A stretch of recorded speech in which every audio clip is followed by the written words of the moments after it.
So you just attended a real estate meetup where I was introducing the basics of the diamond farming probate real estate program.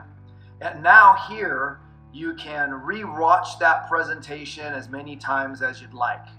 And if you would like to have a one-on-one discussion with me, you'll be able to schedule that consultation as well. So I hope you found something that is really exciting to you, and I hope that the information that I shared with you really opened up your eyes to what probate real estate can do to your business.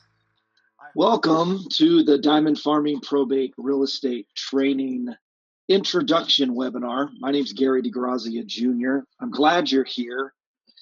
We have a lot to go through, so I'm going to spare you all the pleasantries and all the backstory of how I got here. I'm just going to give you little snippets of who I am, where I came from, and how we are here today talking about probates. I'm not going to give you the whole story, but just like the Reader's Digest version. Okay, so my father started the diamond farming probate real estate system about 25 years ago.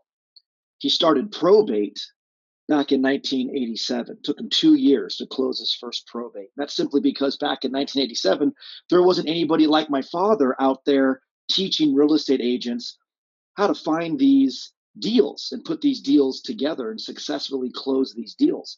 He had to do it himself, and that takes trials and tribulations, to be able to do that. So it took him 2 years to close his first transaction, but after he closed that first transaction, he was off and running to the races. He saw a huge opportunity with probate, and he never looked back. And for nearly 40 years, he built a very lucrative and repeatable business within his real estate business. And since then, probate real estate has been the only real estate that our family business has been handling. I got started with my father in 2006. I didn't start probate right away. My father wanted me to learn just the basics of real estate. So I hopped into the Mike Ferry training organization, learned how to contact prospects, how to speak to prospects, how to handle objections, how to lead the conversation and set appointments. And that's all I did for my father for the first 10 years of my real estate career. I was just the guy that was sourcing all the leads, putting together all the marketing, making phone calls, and sending out letters to be able to set my father up with appointments. And in 2010 is when I took over the real estate business for our family business, and my father moved into probate training almost full time. My father passed away almost 3 years ago, but the diamond farming training program carries on. His book is still around and still just as powerful and informative as ever. It's not really a book. It doesn't read like a book. It reads more like a manual. It's A to Z probate, everything you need to know if you are in real estate, even if you're a real estate investor, how to find and put together and close out probate real estate transactions.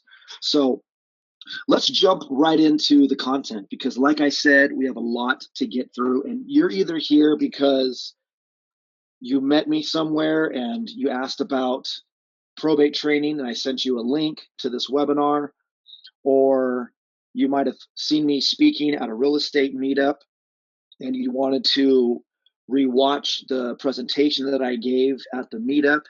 So you probably scanned a QR code, and here you are now with the ability to rewatch the presentation again. Nevertheless, we have a lot to get into, so let's move forward. Okay. Now, basics. What is probate? You might know what probate is. You might not know what probate is. You might think you know, and that's all fine and good. But my definition of probate is very straightforward and simple. Probate is the legal process ensuring assets are distributed from the deceased to the rightful heirs according to state law. Okay? I'm just going to leave that there for a second. I'll read it again.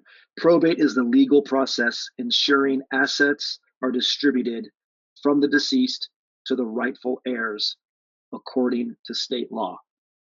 Now, how do we unpack all of this? Because it's a lot to understand, and you're not going to grasp everything from today's presentation. I will give you enough that you can actually start taking action, and that's my goal for you. My goal is that you get enough information where you see the opportunity here. And I'm not saying you have to change your entire real estate business model. If you just added probates to what you're already doing, it's going to increase your production and it's going to increase your annual income. Okay? So the first thing that we should start off with, other than the general definition, is the most popular probate misconception. This is what I hear all the time. And it's one of the main reasons why agents stay away from probate. The main reason is it's just very complicated. Once you get into it, there's just so much that you have to understand to be able to get through a transaction start to finish. And I mean start to finish from finding leads, procuring clients out of those leads, getting into a transaction, whether it's selling off market or selling it on the market as a listing, and then closing out that transaction.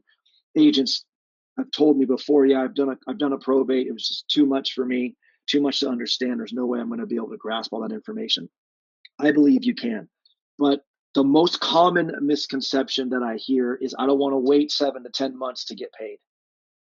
And this misconception exists because probate is generally a 7 to 10 month period. It could be a little bit longer.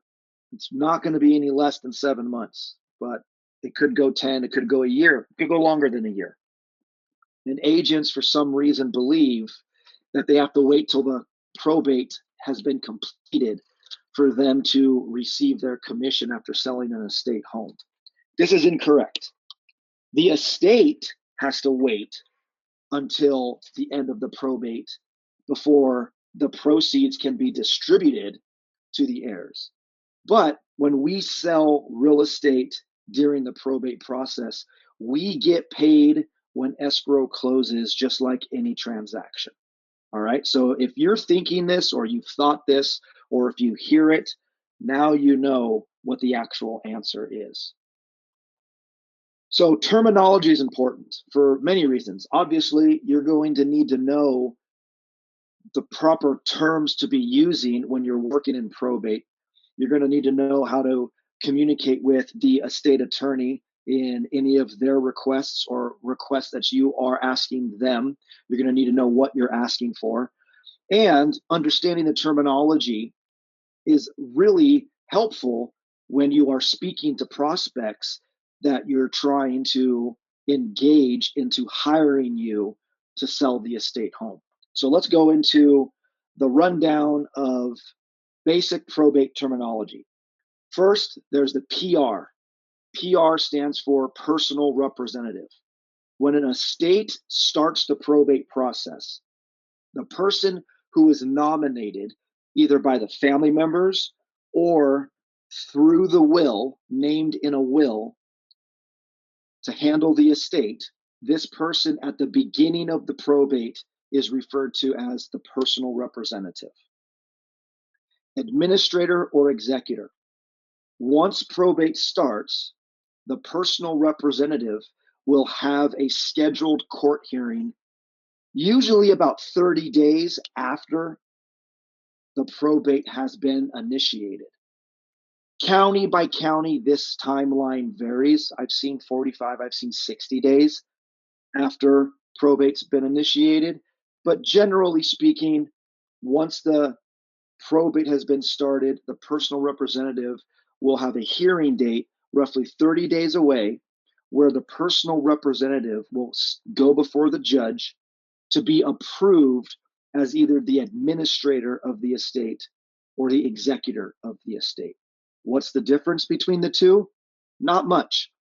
The only real difference is if the personal representative is going to become the administrator, that simply means the deceased passed away without a will. So when the estate reaches final distribution, proceeds will be distributed according to probate law. If the personal representative is approved as the executor, this means the deceased passed away with a will. And when the probate reaches the end of the probate, final distribution, and proceeds are going to be distributed to the heirs, the distribution will follow how it is outlined in the deceased's will. Those are the two differences. Administrator and executor have the same role, the same duties and responsibilities overseeing the estate. Difference is how proceeds are distributed. If it's the administrator, it follows probate code. If it's the executor, distribution follows the will. Full or limited authority. When the personal representative is approved as the administrator or the executor, they're going to be receiving either full or limited authority. And the difference between these two is vast, and we're going to get into that in a minute. Bond requirements. Yes, there's a bond. No, there's not a bond. When the personal representative is approved as either the administrator or the executor with full or limited authority, sometimes the judge will require a bond to be put in place where the administrator would have to put up the bond amount in order to satisfy their approval as the administrator or executor. The PR hearing date, I just explained that a moment ago. The PR hearing date is where the personal representative gets approved as the administrator or executor. And this is a very important date for all of us in real estate, because this is the date where the administrator or executor will be issued certified letters. Certified letters of administration if it's the administrator, certified letters of testamentary if it's an executor. It's these certified letters where everything starts for us in terms of selling real estate. And we'll get into that in a minute as well. NOPA. NOPA is an acronym for the Notice of Proposed Action.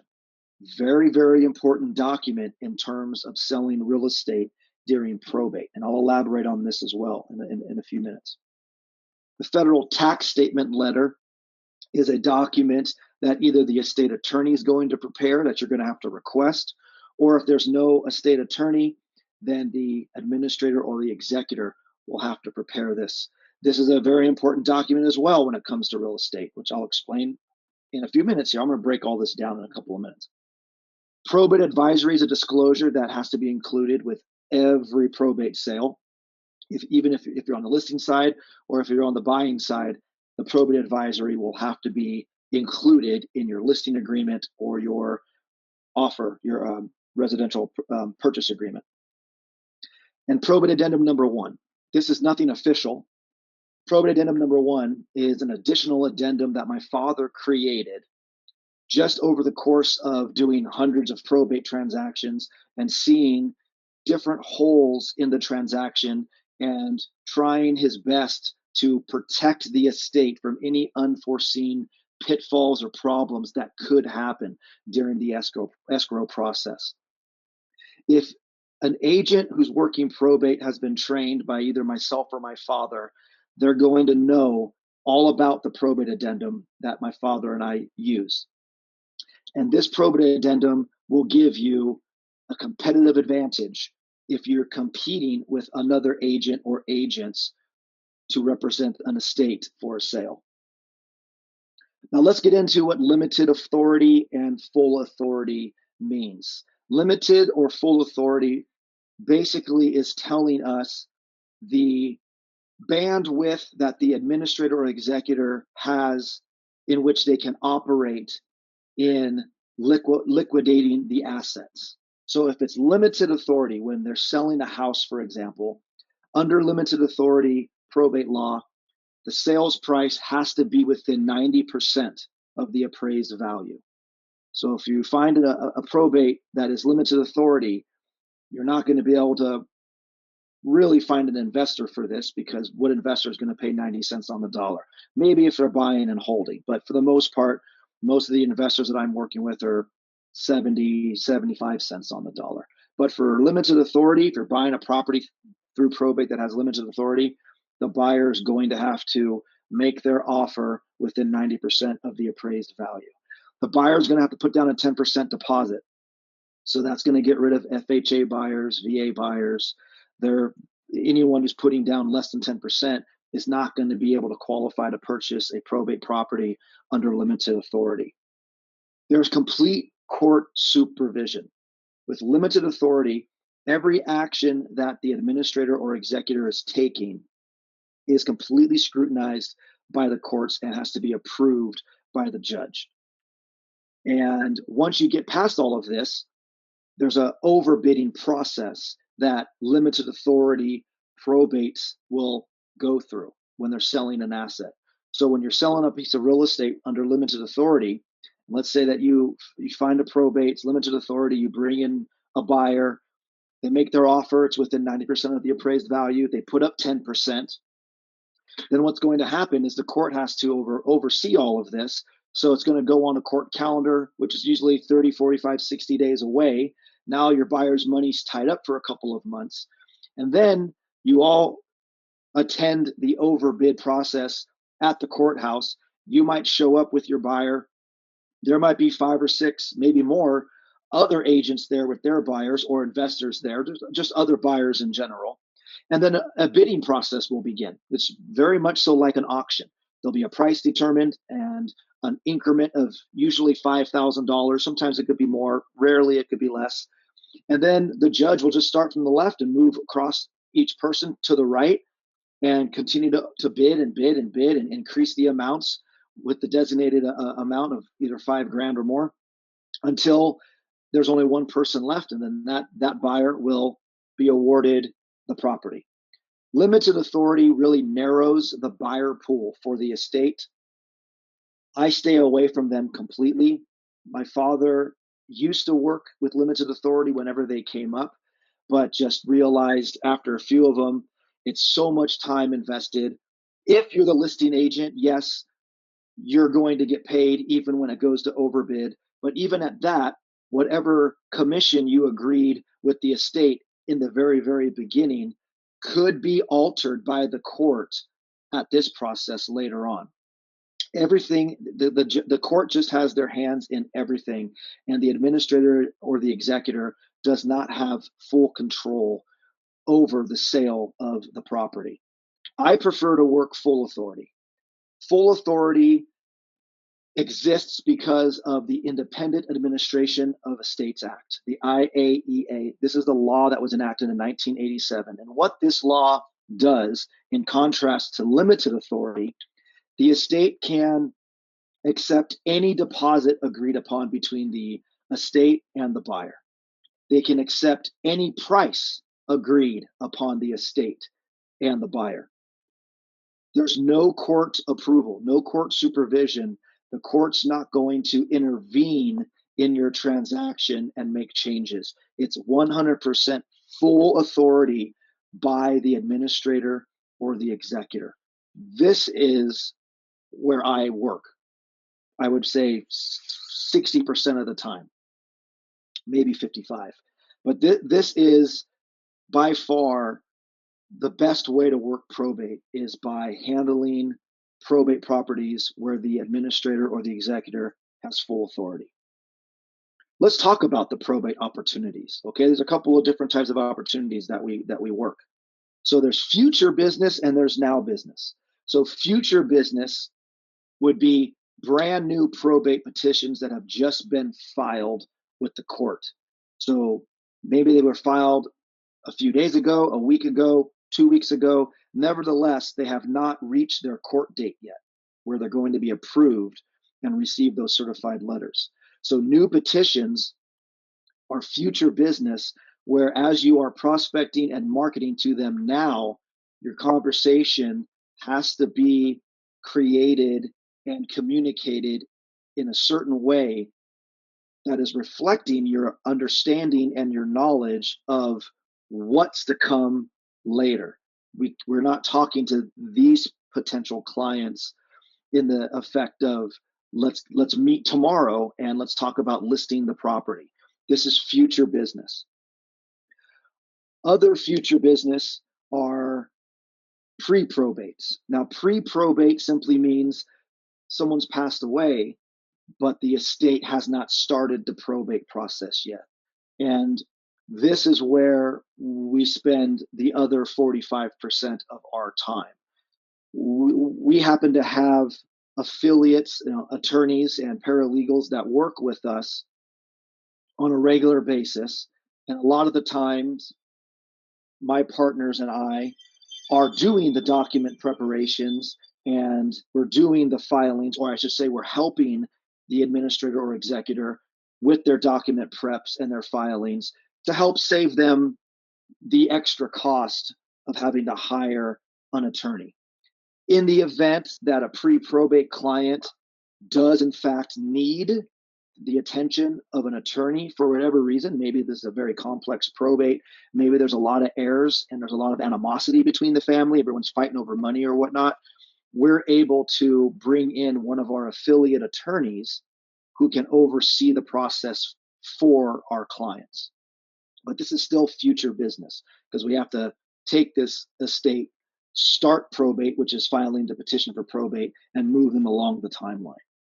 But now business would be probate petitions where the administrator and executor have already been approved and they already have their certified letters. I call this my probate farm. And I'll explain a little bit more about that later. But this is now business. If you contact somebody who's already been approved, they already have their letters, they have not sold the house yet, but they want to, you're ready to go and list the property or bring in a buyer with a contract on the property. Trust sales. Trust sales are not probate, obviously. A trust circumvents probate. It avoids probate. It keeps everything out of public record.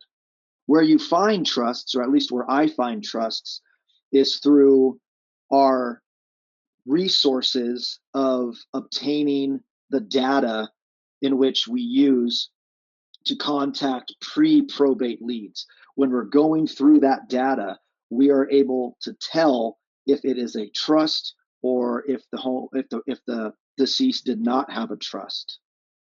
If it's in a trust, it avoids probate altogether. They can sell the property at any time without having to go through this whole procedure. So you and me, what's the advantage for working probate real estate and adding it to our current real estate business? Well, number one, probate is a consistent source of leads. Okay? No matter what's going on, there's always new probates being filed every single day in every single county. And the consistency of these leads is unaffected by market conditions. Like if you're working expireds and it's a real hot market where properties are selling in a couple of days with 10 offers on them, you're not going to see a whole lot of expired leads, are you? Probate, regardless of if it's a good market or if it's a bad market, you're always going to have new probate leads coming every single day, every single month, every single year. And these leads are also unaffected by the economy conditions. If the economy is really good, if it's really bad, doesn't matter. There's still new probate petitions being filed every day, every week, every month. My father created 5 different ways to be able to earn per probate lead. Now, this doesn't mean you have a good conversation with a PR and they decide to hire you once they're approved and they receive their certified letters, and you can get paid five different times off this one probate lead. I'm not saying that. What I'm saying is by having 5 different approaches to assisting the estate sell the property. If you're only contacting them because you have investors and you want to just buy the property at a wholesale price, if that's your only pitch, you only have one opportunity to find business. And if you're only calling because you want to just list probates, you only have one pitch. When I'm speaking with potential clients, I have 5 different angles to be able to service the estate and help them realize the outcome that they're looking for. And lastly, and most important, less competition. I put a couple of asterisks next to this because I don't mean there's less agents competing with you over the same lead sources. What I mean is by really diving into my father's training, understanding the terminology, understanding the conversation to have with the estate, because you're going to be able to display your level of expertise with probate. You're going to be able to show the estate that you know exactly what you're talking about in comparison to any of the competition who's been contacting them. In their mind, you're going to be able to demonstrate that you are a probate expert, which in turn will eliminate your competition. Okay, so that's what I mean. Now, let's talk about 3 real important probate related documents that are required by escrow to close any probate sale.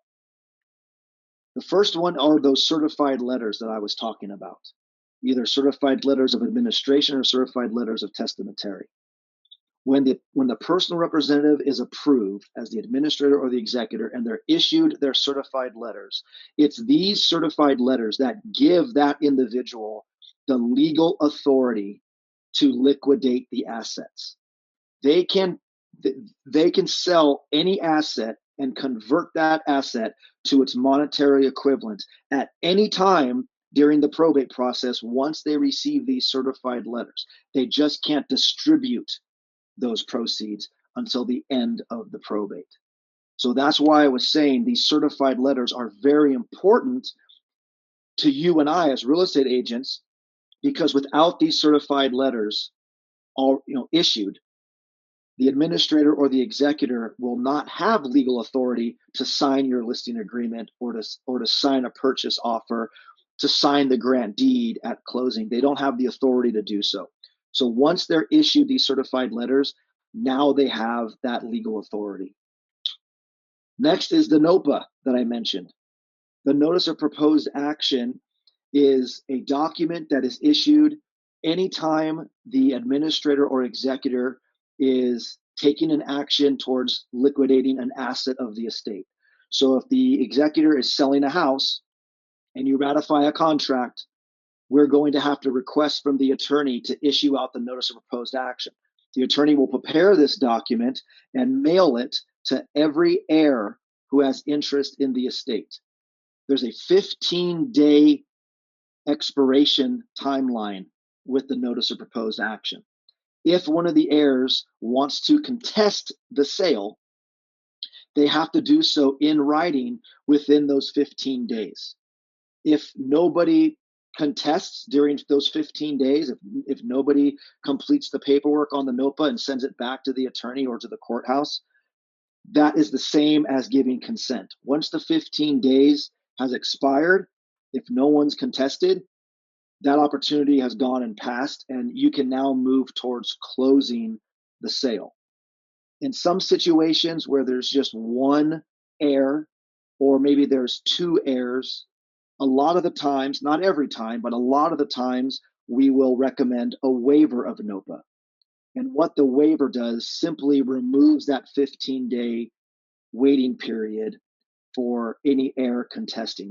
If there's just the one heir and they're selling the property, who's going to contest, right? The purpose of the NOPA, it's an insurance policy for the administrator or the executor. So when the NOPA is issued to the other heirs, it's disclosing all of the details of the sale: price, terms, your commission, everything. And if you had a dozen different heirs and you did a waiver of NOPA, and then later on, a year later, when probate's closed, maybe one of the heirs had a problem with the sale, without the NOPA being issued, your client is exposed. And at the end of the day, our responsibility is to protect the estate. So that's why I say if there's one or maybe two heirs, we could go the waiver of NOPA route. But anytime there's a handful of heirs, more than one or two heirs, we always will go through and issue the notice of proposed action, just so we know that our client is protected when all of this is over said and done with. Nothing's going to come back and bite them in the where afterwards. And then the third document is that federal tax statement letter, also known as the comfort letter. This letter is drawn up by either the estate attorney. We do it we do it with our clients if we are helping them with their document prep and helping them file the probate documents, or the administrator or executor can do it. And this is a great example of a letter there. Ultimately, this letter is stating that all the estate's taxes are in order and none of the heirs are contesting the sale of the asset. Now let's talk about some exemptions that the seller of a probate has when selling a home in California. First, there's no transfer disclosure statement. The seller is exempt from having to provide the buyer with the TDS. Also, the NHD, the Natural Hazards Disclosure Statement. The seller is exempt from having to pay and provide the NHD. Now, NHD has to be involved in every sale. We all know that. And traditionally, it's a seller cost, not in probate. Probate sales are exempt from having to provide this to the buyer. This will fall onto the buyer as a buyer cost. There's no mellow ruse. The seller is exempt from having to provide the buyer with any mellow ruse, district lien disclosures, earthquake guides, and also smoke detector, carbon monoxide detectors. The probate sale is exempt from having to do that also. You could have the buyer do it. I like to keep things really easy. So I just go and buy carbon monoxide smoke detector combos, and I just have my handyman put up brand new ones at all of my properties. Saves time. There's no guesswork. When you get into a ratified contract and the appraisal's set and taken place, you're not going to have to worry about the appraisal being called or having to come back simply because the smoke detectors need to be replaced. I go and just do it myself. So these probate leads, how do we find them? Where do I get them? A couple of different places, and you can get them from a couple of different places too. The first place you want to start is your county superior courthouse. Now, some courthouses will allow you to access these files and review the documents online. Some don't. You have to go in person. And yes, you can subscribe to an online probate lead service. There's a bunch of them out there. What I suggest you do is you learn how to source these leads yourself. That way, if you do subscribe to an online service provider for probate leads, and then for some reason that service goes away, it closes down or it's gone for whatever reason, your business isn't going to stop because you will know how to go and get these leads yourself. Once you learn how to get them and you want to purchase leads from an online service provider to save time, that's totally fine. But it's always best for you to know how to do it yourself. It's better to have that knowledge and not need it as opposed to needing that knowledge but not having it, right? So when you go online or if you're there in person, you're going to be searching just their public records. And you find this at the clerk's office in their records department. And most courthouses will have a bay of computers that are connected to their intranet system. And you're obviously searching probate files. They usually give you a date range now to where you can search a week at a time. Oakland used to do it day by day, which was a little frustrating. But now that all that's changed, I mean, Alameda County is not even available online anymore. You have to go in person. But nevertheless, for the most part, when I go in person, or even if I'm searching leads online, they give you a date range of about 7 days that you can search at any given time. And when you pull up the leads, you're going to see probates that are filed in all kinds of different types of case titles. There's going to be guardianships, conservatorships, filings of wills. All these different types of family law are going to be all inside these public record reports. What we're looking for is, if you look at case title, I highlighted it in red, a state of. That's the key right there, a state of. That's going to tell you that this is a probate file that potentially has real estate in it. We don't know if there's real estate in it yet or not. We have to actually click on this link. And when you click on that link, it'll take you to the case details for that file number. And within the case details, you'll find either register of actions, or it will say ROA, which obviously is an acronym for register of actions. The register of actions is where all the filed documents live. So if you click on this tab that says register of actions, you can see right here, petition for letters of administration filed. You can click on that link and it's going to bring up the petition. So this is what the petition for probate looks like. This is what initiates the probate process. This is where we start when we are sourcing leads. The petition for probate is 4 pages long. That's it, 4 pages. And we only need pages 1, 2, and 4. And here's what you're looking for when you pull up a petition. This is the information that you're going to want to copy down on paper, a laptop, Excel spreadsheet, however you want to do it. I use Excel spreadsheets and I use my iPad. But here's the information that you're going to want to record down. Number 1 is all the attorney's information, their name, their phone number, their email address, who the deceased is. You're going to want to obviously have that person's name. The petitioner, see PR name, it's in a couple of different places. If they're going to be the administrator or if they're the executor. If there's a bond or not, and if they have full or limited authority. And obviously, you're going to want to know where the estate home is. And you can see that this deceased person owned a property in Livermore. On page 2, it will give us the gross fair market value of the estate. This number is hardly ever accurate. It's usually found by the administrator or executor using Zillow. But what's going to happen eventually down the road is there will be an appraisal process. It's not a formal appraisal, but we can get into that a little bit later. Nevertheless, this will give you a general idea of the estimated value for the property. And then on page 4 is where you see all the heirs that are listed, and you'll find the administrator or executor on there as well. And you'll be able to have their mailing address if you want to send them a letter or send them a postcard. But Gary, where do I find their phone numbers? I'm a telephone prospector. I like to make calls.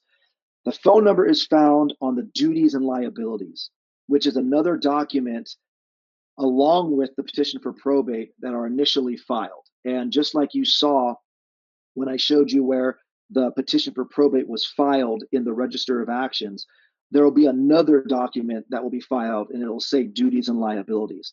It's a 2-page document. We only need page 2, and you can see right here, there's a phone number for the administrator right there on page 2 of the duties and liabilities. Just from those 2 documents and those few pages, I now have all the information that I need to make an actual probate lead. I have all the info that's going to fuel my conversation. I have all the knowledge, so I know what's going on with the estate. I have the property address, so I can do due diligence on the property. So there's different types of probate leads. There's filed petitions. I just showed you what that looks like. Okay, filed petitions, future business. There's pro per petitions. Pro per means that the administrator or executor is going about the probate process without retaining an attorney. There's no legal counsel retained to help with the probate process. There's the probate farm, which I mentioned a minute ago. So as I am building my lead list for the week and I'm printing out my probate tracking sheets and I'm going through my marketing process, petitions where I don't receive any communication, whether They don't respond to any of the mail that I send them. I'm not able to connect with them after 3 or 4 tries of calling them. They go into another stack, another file on my desk, which is my probate farm. And every month I go back to that probate farm because now these petitions are 30 days older, and the majority of them have already passed the threshold where the PR is now either the administrator or executor, and they have their certified letters. They become now business. So the probate farm ends up becoming now business. Pre-probates, I explained to you what that is when someone's passed away, but the estate has not started the probate process yet. We help them do all of that, and we end up helping them sell the property. So those are the different types of probate leads that we work. And the 5 ways that we work these leads is we have 5 different levels. I only work 4 of them. The first one is an off-market, all cash. It's a flip. I'm going to sell it to one of my investors. They're going to buy the property wholesale. They're going to give the estate all cash. It's a net offer to the estate, and then obviously they fix it up, and then we sell it on the retail market. Doesn't apply to every probate. When you're going into this, your goal should be to maximize the value for the estate. But you will run into specific situations where a property is in such bad condition that no bank is going to lend on it. And they're in a position where the only route that they can go is a cash buyer. It happens, not all the time, but it definitely does come up. Level 2 is off-market retail.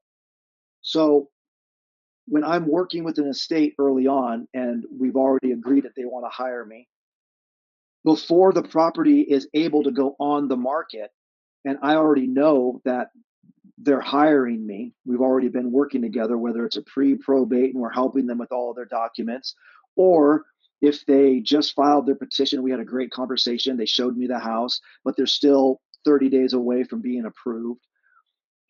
I have buyer lists, organic buyer lists in every county that I work. And once I have a property that I know I'm going to be hired to sell, that's just not available to sell yet, I begin marketing that property to my buyer list. I begin talking to neighbors when I'm at the property, if we're helping them with a trash out, or if paint's being done, or if a handyman of mine is there doing some light work. I'm talking to the neighbors, and I'll end up selling the property retail to an end use buyer, and the property never even hits the market. Level 3, it's just your typical listing. It's on market, sell it as is. Sometimes they might want to do a little bit of work to it, little things like carpet, touch up some paint, things like that.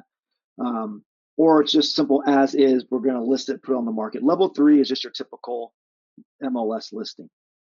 Level 4 is where a state wants to really maximize the asset. They want to fix the property up so they can sell it at the highest point of the market, but they don't have the financial means to do so. We actually front the money for them to fix up the property, and there's a fee attached to that, of course.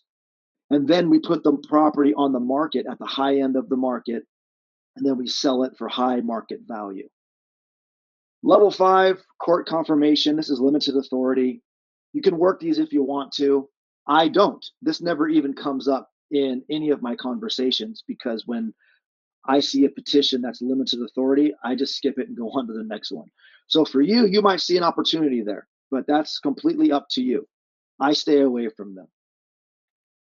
Let's get into some case studies. All right. So this one here is a level 1 that then turned into a level 3. So Pyrenees in Stockton, it was a property that was in such bad shape, hoarder house, roof was literally falling in, kept getting broken into. It was just a mess. So the estate just wanted to be done with it. I sold it to one of my investors, and then my investor made it look like it looks like in this picture. And then we put it on the MLS and we sold it to an end use buyer. And Total, that was about 90 days, maybe a little bit more. And then we have Hollywood Avenue in Tracy. Same thing. It was a level 1 to a level 3. So house was in really bad shape. This was what it looked like. And sold this to the same investor that bought the previous case study. Same thing, sold to the investor, all cash. He fixed it up, made it gorgeous, and then we sold it on the retail market, regular listing to an end use buyer. And then we have Florinda in Pomona. This was also a level 1 to a level 3. You can see that there's definitely a something continuous going on here. This happens a lot. Okay, you're going to go level 1 to level 3 a lot.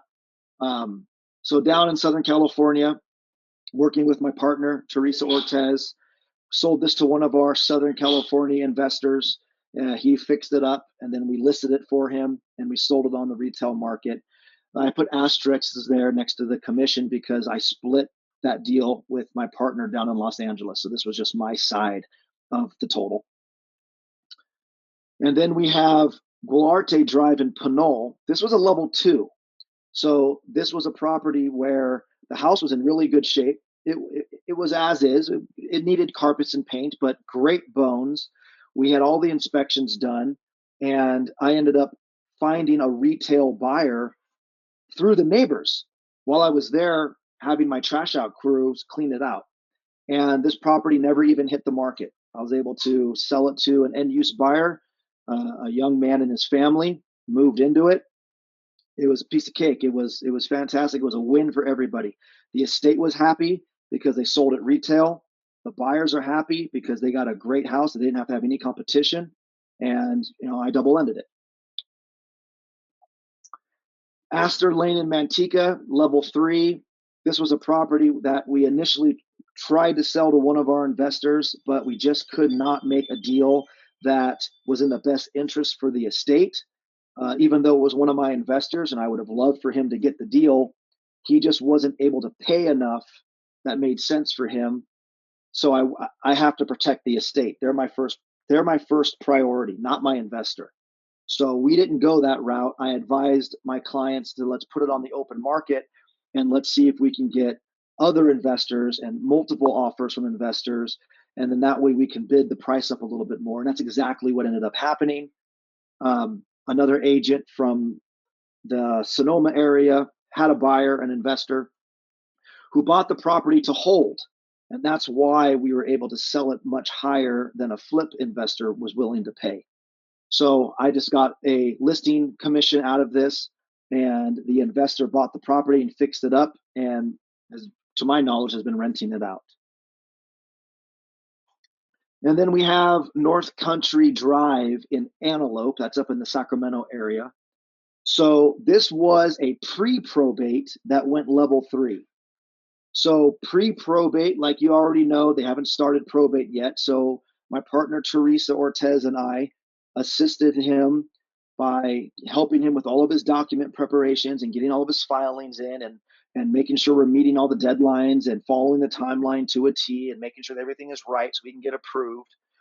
When we are working with a pre-probate, we are charging a premium on our commission. We're charging 6 or 7% because we're doing so much more work outside of the real estate. We're also helping them with all of their probate process. And they're okay with that because that still saves them a ton of money in contrast if they were to go and hire a state attorney. Very simple probate, just the one heir. No one's fighting over assets. He was very easy to work with. If it was something crazy and he needed an attorney, we would have brought in one of our affiliates, but he didn't. He was very good about getting the paperwork completed on time and filing it on time. That's very important in probate. So we took this and put it on the market. It sold to an end use buyer as is, and Teresa and I split a 4% commission.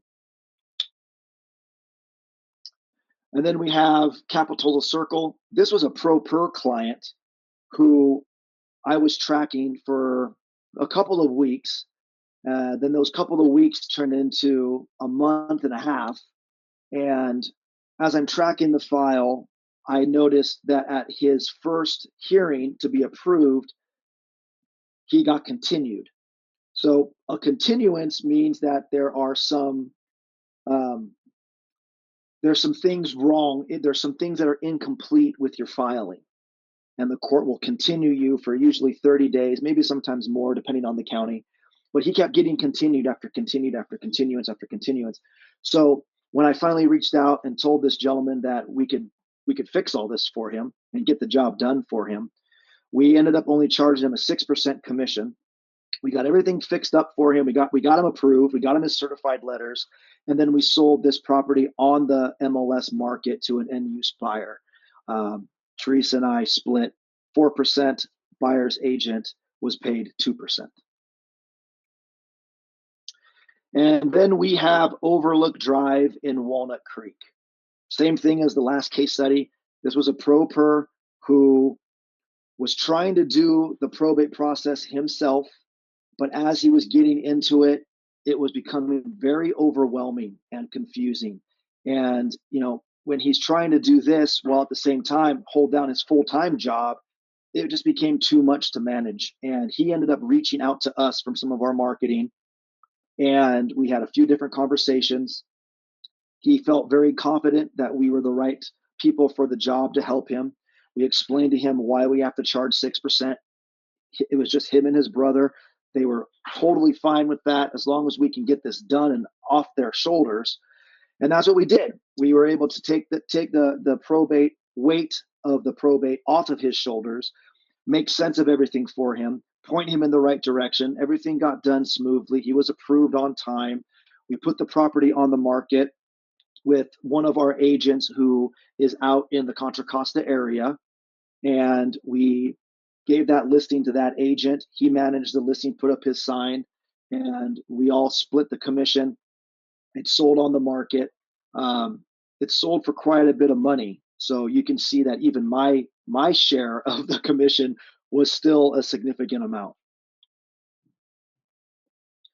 And then this is a level one. This is just like those first few, where the estate, the deceased owned 3 properties in the Central Valley, and they wanted to sell them all. And I brought in one of my big investors who I know has the financial backing to be able to do something like this. And I was able to put together the deal with the estate and my investor for all 3 properties. I charged only a 4% commission total and made out pretty well off of this transaction. The estate got exactly what they were looking for.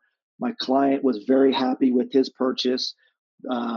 They've already fixed up the properties. They're holding them, so they're renting them out right now. But they will eventually go on the market. I'll eventually list them for my client, and then this will go from a level 1 to a level 1 and a level 3.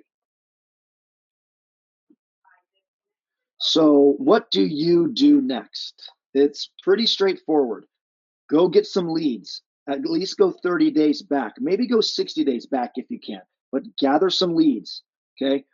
Review the probate advisory. The probate advisory is going to give you talking points for you to either draft your letter or create a postcard, or if you're going to cold call probate leads, this will give you something to talk about that's different than what everybody else is talking about who's contacting them.